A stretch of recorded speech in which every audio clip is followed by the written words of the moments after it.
नमस्कार, मैं हूं आपके साथ जैस्मिन शर्मा और नमस्ते हिमाचल आप देख रहे हैं। हेडलाइंस के बाद अब सीधे रुख करेंगे अहम खबरों का। और सीएम सुखविंदर सिंह सुक्खू आज मंडी के धर्मपुर क्षेत्र का दौरा करने वाले हैं, जहां बारिश से हुए नुकसान का आज सीएम जायजा लेंगे। वहीं प्रभावितों से भी आज सीएम मुलाकात करेंगे, लेकिन खराब मौसम उनके इस दौर में खलल डाल सकता है।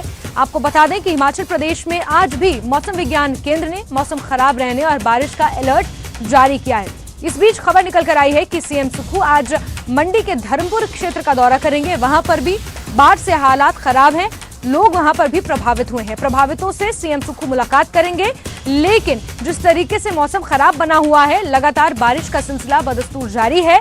ऐसे में ये माना जा रहा है कि खराब मौसम सीएम के दौरे में खलल डाल सकता है।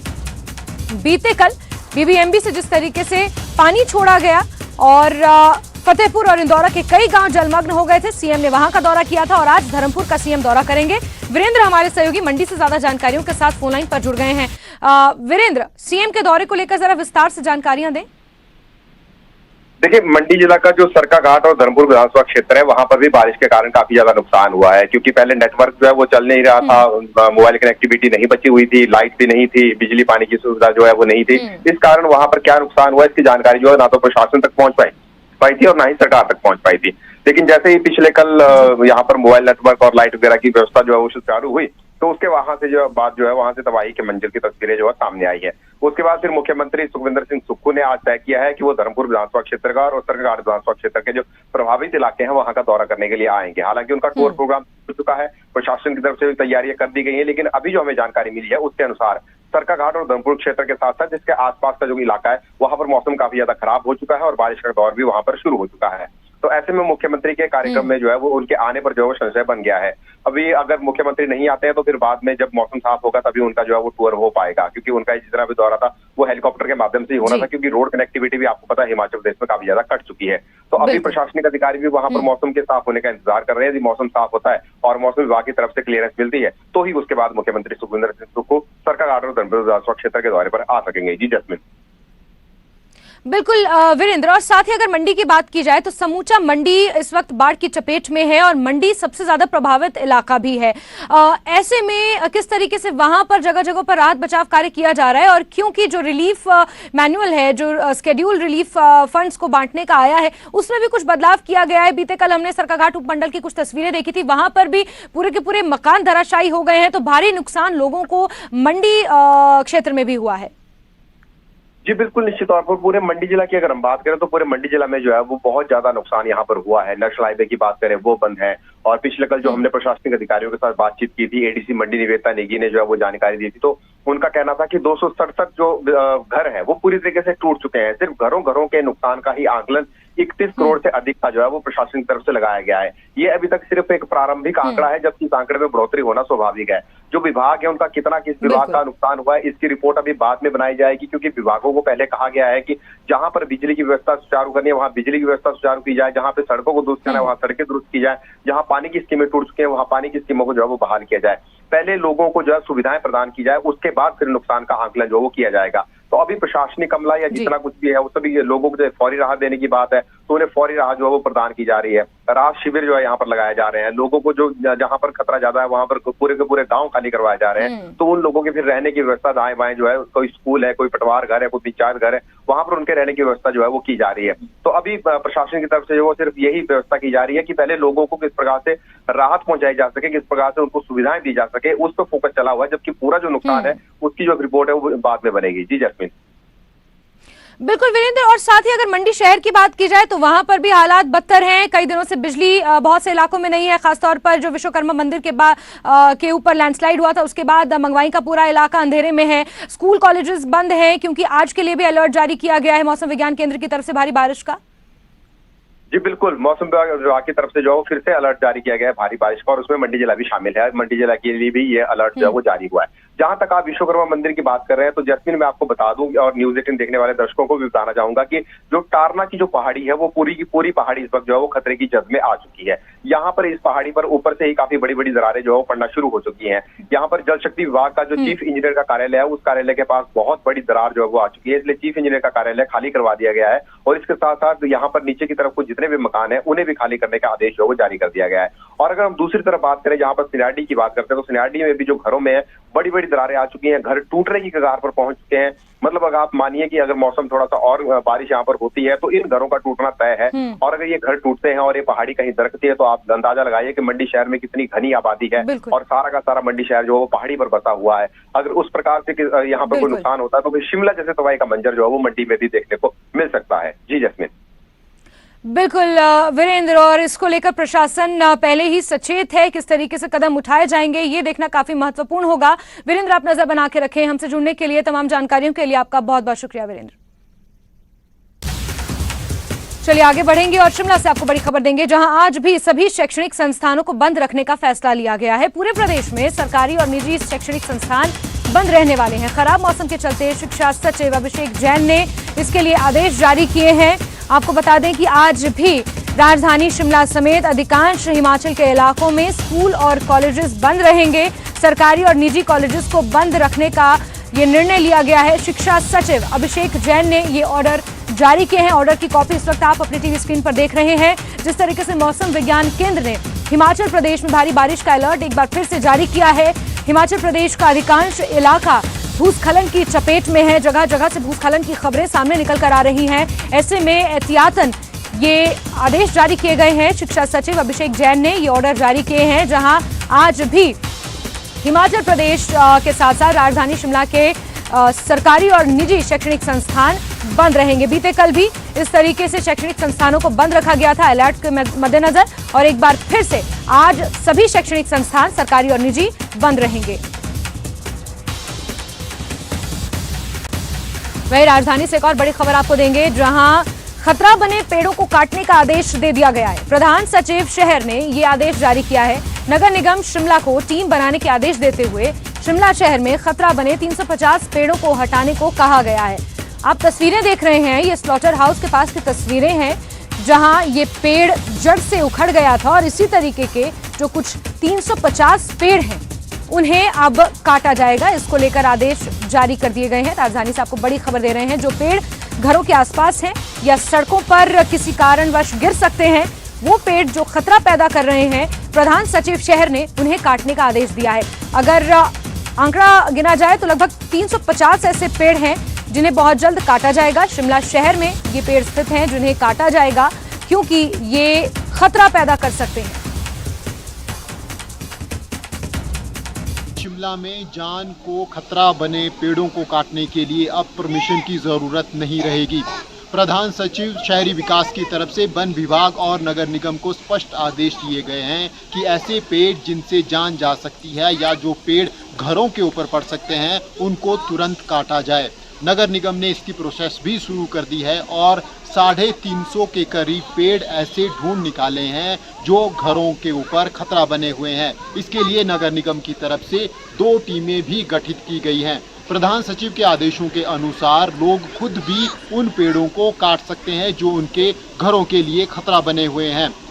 हाल ही में प्रदेश में आई आपदा के दौरान पिछले 3 दिनों में राजधानी शिमला में पेड़ों के गिरने से और लैंडस्लाइड से भारी नुकसान हुआ है।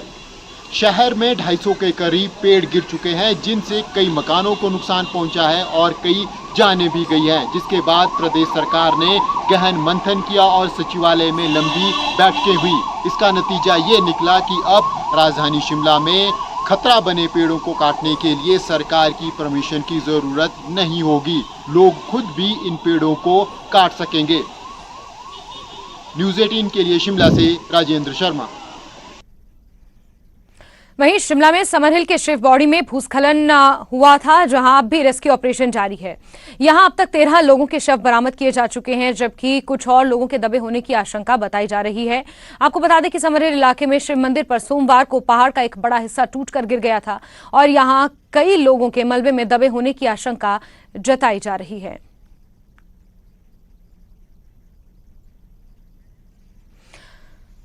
और चलिए सीधे रुख करेंगे हमारे सहयोगी राजेंद्र का, इसी खबर पर ज्यादा जानकारियों के साथ जुड़ गए हैं। राजेंद्र, सबसे पहले तो समर हिल में जो रेस्क्यू ऑपरेशन सोमवार से जारी है उसके बारे में जरा जानकारी साझा करें। क्या आंकड़ा स्पष्ट हो पाया है और क्या कोई नई डेड बॉडी यहां पर मिली है? किस तरीके से रेस्क्यू ऑपरेशन वहां पर चल रहा है? जस्मिन हो चुके हैं, ऑपरेशन शुरू हो गया था। आर्मी के जवान वहां पर मौजूद हैं, एनडीआरएफ के जवान वहां पर मौजूद हैं, एसडीआरएफ के भी जवान एनडीआरएफ के जवान वहां पर मौजूद हैं, एसडीआरएफ के भी जवान उनकी सहायता वहां पर कर रहे हैं। लेकिन आर्मी ने पूरी तरह से मोर्चा संभाला हुआ है। दूर दूर से मशीनरी आर्मी की तरफ से मंगवाई गई है, हेलीकॉप्टर के माध्यम से मशीनरी यहां पहुंची है और लगातार रेस्क्यू ऑपरेशन समर हिल में जारी है। और अब उम्मीद लगाई जा रही है कि आज भी सर्च ऑपरेशन तेजी से बढ़ेगा आगे। और दिक्कत ये आई कि जहां पर उम्मीद लगाई जा रही थी, आशंका व्यक्त की जा रही थी कि यहां पर डेड बॉडीज हो सकती हैं, वहां पर डेड बॉडीज नहीं मिली। अब स्कैटर्ड प्लेसेस पे डेड बॉडीज मिल रही हैं, जो नीचे को मलबा गया है नाले की तरफ, वहां पर रेस्क्यू ऑपरेशन अब शुरू है।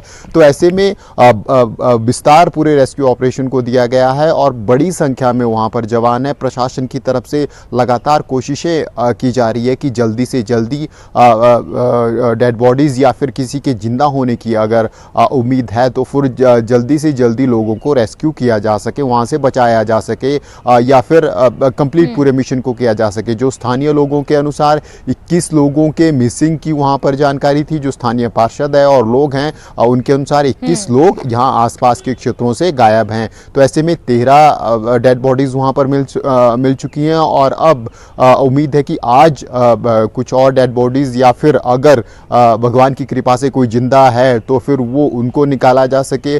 पूरी तैयारियां प्रशासन की तरफ से हालांकि की गई है और लगातार ये रेस्क्यू ऑपरेशन जारी है। मशीनरी का प्रयोग शुरू कर दिया गया है प्रशासन की तरफ से, जैस्मिन। तो उम्मीद है कि आज तेजी से, क्योंकि मौसम भी हालांकि खराब है, सुबह हल्की हल्की बूंदाबांदी हुई थी, लेकिन उसके बाद अब थोड़ा आसमान साफ हो रहा है और उम्मीद व्यक्त की जा रही है कि जिस प्रकार कल मौसम ने साथ दिया, आज भी मौसम का साथ मिलेगा और रेस्क्यू ऑपरेशन को और जो वहां पर सर्च ऑपरेशन हम कह सकते हैं जारी है, उम्मीद ये की जा रही है कि आज अगर मौसम साथ देता है तो रेस्क्यू ऑपरेशन सफलतापूर्वक यहां पर चलेगा। और जो आप जानकारी दे रहे हैं कि नाले में संभवतः बहुत सारे लोग बह गए हैं और वहां पर भी अभी सर्च ऑपरेशन और रेस्क्यू ऑपरेशन जारी रहेगा। राजेंद्र, एक बड़ा अहम सवाल ये भी है कि जो 350 पेड़ों को काटने का निर्देश दिया गया है और वो ऐसे पेड़ हैं जो शिमला शहर में खतरा पैदा कर सकते हैं कि या तो लोगों के घर पर वो गिर सकते हैं भारी बारिश के कारण या फिर रास्तों को अवरुद्ध कर सकते हैं। तो कब से ये प्रक्रिया पेड़ों को काटने की शुरू होगी और कौन इसका जिम्मा ले रहा है? जस्मिन, यही हालात में यहाँ पर भी आपको दिखाना चाहूँगा। इस वक्त मैं ये वीवीआईपी एरिया है, देखिए Anirudh Singh minister rural development के यहाँ पर इनका आवास है और ये जो क्षेत्र है पूरा, ये पूरा का पूरा क्षेत्र हम कह सकते हैं कि वीआईपी क्षेत्र है। यहाँ पर राज्यपाल का आवास यहाँ पर है और ये हालात ये सड़कों के देख सकते हैं और पेड़ों के देख सकते हैं।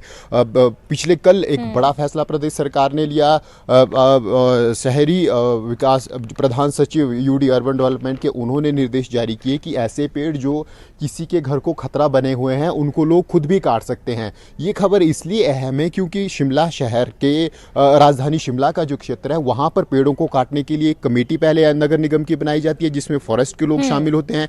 उसके बाद वो कमेटी पेड़ों को चिन्हित करके स्पॉट विजिट करके अपनी रिपोर्ट आगे भेजती है और वो रिपोर्ट कैबिनेट में जाती है। कैबिनेट से अप्रूवल के बाद ही फिर पेड़ों को काटने की परमिशन मिलती है और नगर निगम खुद पेड़ कटवाता है। लेकिन अब जो लगातार त्रासदी हो रही है, 250 से अधिक पेड़ नगर निगम शिमला के क्षेत्र में गिर चुके हैं, राजधानी के क्षेत्र में गिर चुके हैं और 300 और पेड़ ऐसे हैं जो खतरा बने हुए हैं लोगों के लिए, घरों के लिए। तो और इसके अलावा कुछ पेड़ ऐसे भी हैं जो लोगों के लिए, घरों के लिए खतरा बने हैं, लेकिन नगर निगम की कमेटी वहां तक पहुंच नहीं पाई है।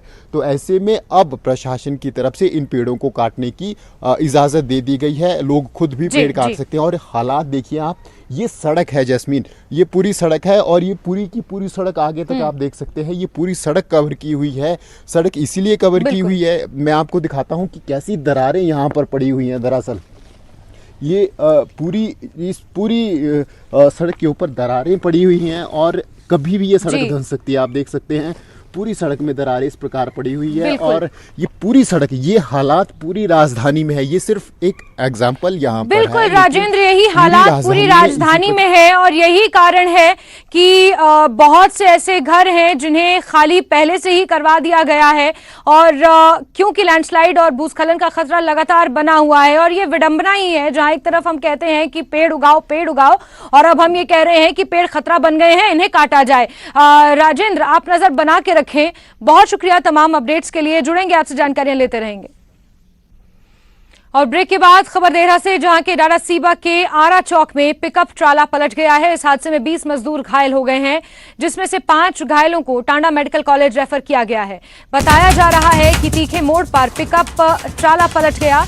ट्राले में सामान और जनरेटर रखा हुआ था, 20 लोग इसमें सवार थे। बड़ा हादसा यहां पर हुआ है। ब्रिजेश्वर साकी हमारे सहयोगी ज्यादा जानकारियों के साथ फोनलाइन पर जुड़ गए हैं। ब्रिजेश्वर, जो जख्मी हैं उनकी स्थिति को लेकर क्या अपडेट है और किस वजह से ये हादसा हुआ? जी जैस्मिन, आपको बताना चाहूँ, ये बीते शाम 7:30 बजे की घटना है, जब देहरा का जो डाडासीबा इलाका है, वहाँ पे जो पहाड़ी इलाका है, वहाँ पर जब ये ट्राला, जो इसमें 18 से 20 जो लोग थे, जो मजदूर थे, वो बिहार से थे और ये ऊना के दौलतपुर से देहरा के लिए किसी जो ठेकेदार है वो लेके जा रहे थे उनको। तो डाडासीबा के पास जो आरा चौक है, उसके पीछे मोड़ जो है, वहां पर ये अनियंत्रित होकर पलट गया, क्योंकि आजकल रास्ते टूटे हुए हैं, खराब हैं और ये बताया जा रहा है कि कहीं ना कहीं ब्रेक फेल होना भी कारण बताया जा रहा है। जी जैस्मिन, ठीक है ब्रिजेश्वर, और सभी का उपचार फिलहाल जारी है। नजर बना के रखें। बहुत शुक्रिया अपडेट्स के लिए। और पौंग बांध से पानी छोड़े जाने के बाद कांगड़ा में मंड इलाके से हेलीकॉप्टर के जरिए लोगों का रेस्क्यू लगातार जारी है। 3 दिन में 1000 लोगों को सुरक्षित निकाले जाने के बाद भी कई लोग अभी गांव में ही फंसे हुए हैं। प्रशासन ने आज सुबह 7:30 बजे से ही राहत बचाव का काम फिर से शुरू कर दिया है। एनडीआरएफ, एसडीआरएफ, भारतीय सेना, एयरफोर्स के चॉपर, पुलिस जवान और होम गार्ड के जवान रेस्क्यू में डटे हुए हैं। पौंग बांध में भी पानी का स्तर 1396.28 फीट दर्ज किया गया है, जो पिछले दिनों की अपेक्षा 4 फीट तक कम है और रेस्क्यू अभी भी जारी है। विचित्र का रुख करेंगे, हमारे सहयोगी ज्यादा जानकारियों के साथ सीधे हमारे साथ जुड़ गए हैं। विचित्र, अभी तक हजारों लोगों का रेस्क्यू किया जा चुका है और आज सुबह 7:30 बजे से ही रेस्क्यू ऑपरेशन दोबारा शुरू कर दिया गया है। जरा डिटेल्स बताएं। देखिए जैस्मिन, सबसे पहले तो हम ग्राउंड रिपोर्ट की जो जितनी भी हम लोग कवरेज लगातार कर रहे हैं उसकी मैं जानकारी साझा करना चाहूँगा। ये ब्यास बेसिन का ये बिल्कुल डाउन स्ट्रीम एरिया है। 20 किलोमीटर का ये पूरे का पूरा दायरा है इंदौरा फतेहपुर का, जो कि प्रभावित हुआ है और इसमें बहुत से लोग जो है पशुपालक और किसान हैं और बहुत से लोगों को रेस्क्यू किया गया है। यानी कुल मिलाकर अभी जो आंकड़ा, सरकारी आंकड़ा है, वो 1741 के करीब का है और इसमें से भी 1344 लोग जो है वो इंदौरा के हैं और 387 के करीब लोग जो हैं वो हैं फतेहपुर के। और 5 राहत शिविर इनके लिए बनाए गए हैं। वहां पर अलग अलग तौर तरीकों से इनको जो वहां पर पहुंचाया जा रहा है। इसके लिए बाकायदा जो है वो वायु सेना के 2 Mi-17 हेलीकॉप्टर काम कर रहे हैं, जो कि सुबह के समय शुरुआत अब उनकी शुरू हो जाती है और शाम के 6:30 पौने 7 बजे तक चलती है, जब तक कि सूरज ढल नहीं जाता है। इसके अलावा 60 भारतीय सेना के जवान जो है वो इसी रेस्क्यू ऑपरेशन में लगे हुए हैं। 180 जवान जो है वो एनडीआरएफ के लगे हुए हैं, यानी नेशनल डिजास्टर रिजर्व फोर्स जो होती है उनके जवान लगे हुए हैं। इसके अलावा पुलिस के अलग जवान लगे हुए हैं, होमगार्ड के अलग से जवान जो है वो रात दिन रेस्क्यू ऑपरेशन में डटे हुए हैं। जिला प्रशासन के तमाम कर्मचारी, तमाम विभागों के कर्मचारी, अधिकारी जो हैं, इस वक्त सभी का फोकस जो है वो इसी एरिया में है, यानी इंदौर और फतेहपुर के एरिया में लोगों को सकुशल वहां से निकालना और उनको राहत शिविरों तक और उनके रिश्तेदारों के यहाँ पहुंचाना। देखिए इसमें जो बड़ी बात सामने आई है, हम लोगों ने जो बातचीत लोगों के से करी है, जो कि 2-3 दिनों से वहां पर फंसे हुए थे और उनको रेस्क्यू किया जा रहा है लगातार, उनका यही कहना था कि उनके पास जो राशन था, एक तो पानी में भीग चुका था और दूसरा यह है कि कई लोगों ने वहां पर जो उनके पेड़ पौधे थे, फलदार पेड़ पौधे, चाहे वो अमरूद हो, चाहे वो और दूसरे प्रकार के जितने भी फल फ्रूट के जितने भी वो पौधे हैं, उनको खाकर जो है उन्होंने अपनी ये वक्त जो है वो गुजारा है। बिजली है नहीं, इसके चलते जो है मोबाइल फोन का वहां से संपर्क हो पाना किसी के साथ या फिर उस मोबाइल को रिचार्ज कर पाना, चार्ज कर पाना, ये संभव नहीं है। दूसरा, पेयजल सप्लाई पूरी तरह से ठप है। अगर पानी आ भी रहा है तो पूरी तरह से गंदा पानी आ रहा है। तीसरा सबसे बड़ा खतरा इन लोगों के लिए बना हुआ है जो कि जलीय जीव हैं, जो कि जहरीले जीव होते हैं, जैसे कि सांप है। तो सांप के ज्यादा खतरा जो है, कई ऐसे भी मामले आए हैं जिसमें कई लोगों को सांप ने काटा भी है। और सबसे बड़ी चुनौती जो है वो हमारी यहाँ पर बुजुर्ग महिलाएं, गर्भवती बहनें, इसके अलावा जो छोटे छोटे बच्चे हैं, स्कूल गोइंग जो चिल्ड्रन हैं, वो जो है वो सबके लिए चुनौती इस वक्त बने हुए हैं। हर कोई चाह रहा है कि सबसे पहले उनको निकाला जाए, इस तरह की कोशिश हो रही है। दूसरा, हमने ये भी देखा है कि किस तरह से बहुत से लोग जो अपने घरों को छोड़ना नहीं चाह रहे हैं। जाहिर सी बात है, उनके मवेशी क्या जो है वो घरों में है जास्मिन, और वो अपने घरों में अपने मवेशियों को छोड़कर जो है अगर बाहर निकलते भी हैं तो उनका ध्यान कहीं ना कहीं उसी घर पर रहेगा, उन्हीं मवेशियों में रहेगा, क्योंकि हम लोग उतना ही प्यार, जितना प्यार हम अपने बच्चों से, अपने जो भी जानकारी आप इस वक्त दे रहे हैं, ग्राउंड जीरो की रियलिटी जो इस वक्त आप दर्शकों के सामने रख रहे हैं, उससे ये समझ में आता है कि जो ये चैलेंज है और ये जो परिस्थितियां हैं, ये सिर्फ एक हफ्ते या 10 दिन की नहीं है, ये लंबा वक्त है जिससे निकलने में लोगों को ना जाने कितनी मशक्कत, कितनी कोशिशें करनी पड़ेंगी। और आगे चल के भी हालात अगर इसी तरीके से बने तो फिर लोग कहां पर शरण लेंगे, किस तरीके से उनके रहने का इंतजाम किया जाएगा, कैसे उन्हें दोबारा अपने स्थानों पर बसाया जाएगा, ये भी एक बहुत बड़ा चैलेंज है। तो यहां पर ही परिस्थितियां सिर्फ खराब नहीं है, आगे आने वाले 6 महीने भी हिमाचल प्रदेश के लिए भारी होंगे, क्योंकि जिस तरीके से हालात वहां पर बने हुए हैं, हिमाचल प्रदेश को दोबारा इन शेप आने में ना जाने कितना समय लगेगा। विचित्र नजर आप बना के रखें। बहुत शुक्रिया अपडेट्स के लिए। और इसी के साथ हिमाचल की खबरों में अभी के लिए बस इतना ही, लेकिन हिमाचल प्रदेश के साथ साथ जम्मू कश्मीर और लद्दाख की खबरों के लिए आप जुड़े रहे न्यूज़ 18 JKLH के साथ। नमस्कार।